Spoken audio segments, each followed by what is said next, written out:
Assalamualaikum warahmatullahi wabarakatuh. Kami dari kelompok 6 Akuntansi Syariah A yang beranggotakan Pratio Aktari dengan NIM 1916040009 dan Yuni Ambriza dengan NIM 1916040030 akan mereview artikel berjudul Akuntabilitas dan Transparansi Laporan Keuangan pada Organisasi Pengelola Zakat, Studi Komparatif di BAS dan LAS Yogyakarta. Topik yang akan kami bahas yang pertama itu ada identitas artikel, yang kedua pendahuluan, yang ketiga literatur review, yang keempat metode penelitian, yang kelima pembahasan, dan yang keenam kesimpulan. Topik pertama mengenai identitas artikel. Artikelnya berjudul Akuntabilitas dan Transparansi Laporan Keuangan pada Organisasi Pengelola Zakat, Studi Komparatif di BAS dan LAS Yogyakarta. Jurnalnya berasal dari Jurnal Akuntansi Terapan Indonesia, volume 3, nomor 1, halaman 15-24, tahun 2020. Nama penulis Puspita Dewi Wulaningrum dan Amin Pinanto. Selanjutnya topik kedua, pendahuluan, ada latar belakang. Agama mayoritas di Indonesia adalah agama Islam. Salah satu kewajiban umat Islam adalah membayar zakat. Orang yang membayar zakat atau muzaki menyalurkan kepada penerima zakat atau mustahik melalui amil atau penyalur zakat. Saat ini amil zakat banyak berbentuk organisasi atau lembaga. Organisasi Pengelola Zakat atau OPZ terbagi dua, yaitu BAS, Badan Amil Zakat, dan LAS, Lembaga Amil Zakat. Bagi OPZ yang memiliki izin resmi dari pemerintah, beroperasi tidak hanya mengikuti syariat Islam saja, tetapi juga mengikuti peraturan perundang-undangan yang berlaku. Saat ini, zakat di Indonesia juga diakui sebagai transaksi akuntansi. Oleh sebab itu, masyarakat berharap dapat melihat dan mengetahui dana yang diserahkan ke OPZ melalui laporan keuangan. Pembahasan yang kedua ada rumusan masalah.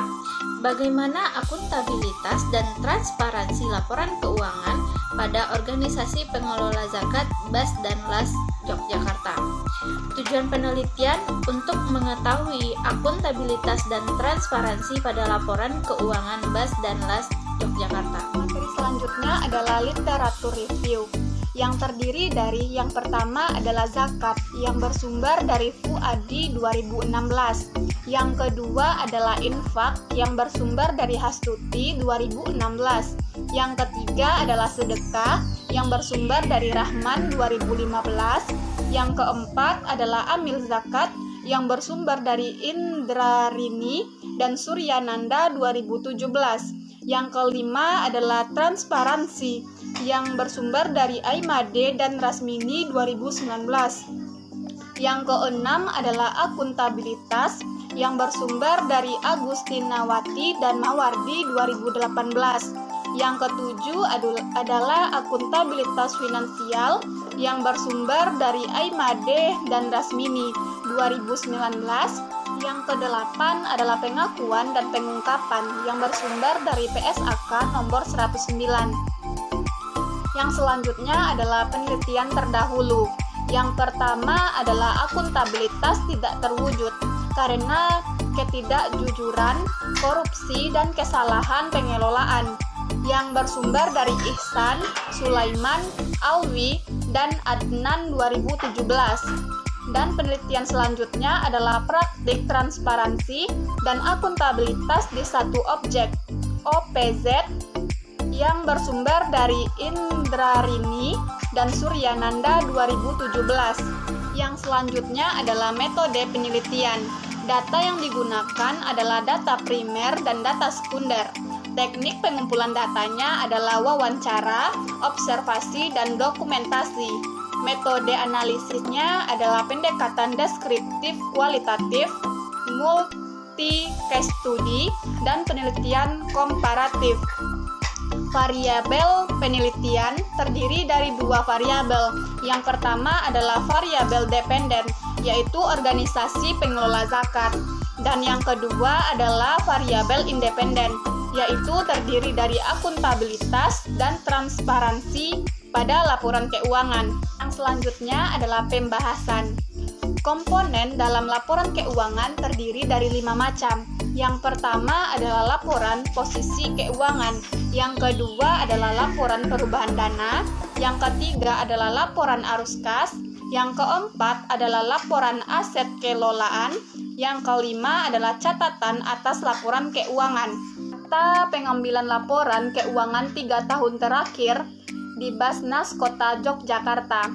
Yang pertama adalah Basnas Kota Yogyakarta telah melaporkan laporan keuangan dalam 3 tahun terakhir sesuai dengan standar pernyataan akuntansi keuangan, yaitu PSAK nomor 109.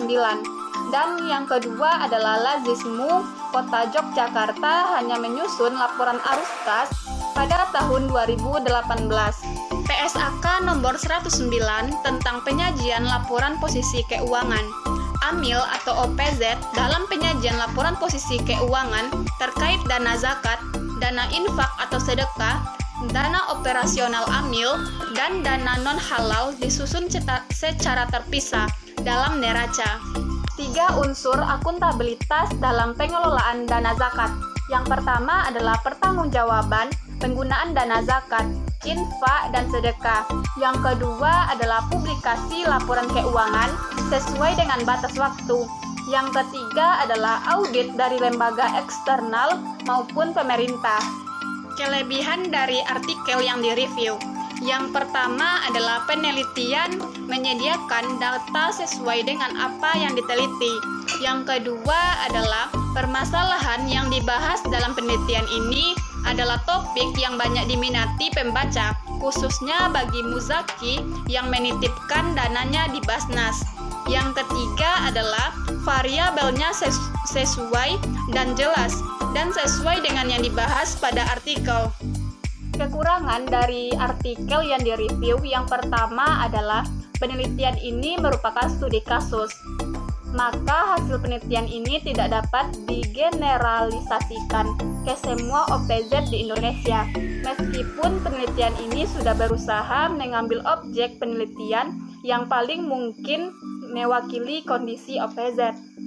Yang kedua adalah penelitian ini tidak menunjukkan jumlah sampel yang jelas. Rekomendasi untuk peneliti selanjutnya adalah lebih banyak menggunakan objek penelitian yang mempunyai informasi yang lebih kompleks dan memberikan jumlah sampel yang jelas agar pembaca dapat memahami pembahasan yang diteliti. Kesimpulan dari artikel yang direview adalah Basnas Kota Yogyakarta dinilai sudah akuntabel dalam melaporkan laporan keuangan tahunannya. Hal ini dibuktikan bahwa Basnas Kota Yogyakarta telah menerapkan laporan keuangan tahunan sesuai dengan PSAK nomor 109 yang berlaku di Indonesia. Selain itu, pengakuan, pengungkapan, penyajian, serta komponen laporan keuangan telah disusun lengkap pada muatan laporan keuangan tahunan Basnas Kota Yogyakarta pada tahun 2016 sampai 2018. Baiklah, itulah presentasi dari kelompok kami. Kalau ada kata-kata yang salah, saya mohon maaf. Saya tutup dengan Assalamualaikum warahmatullahi wabarakatuh.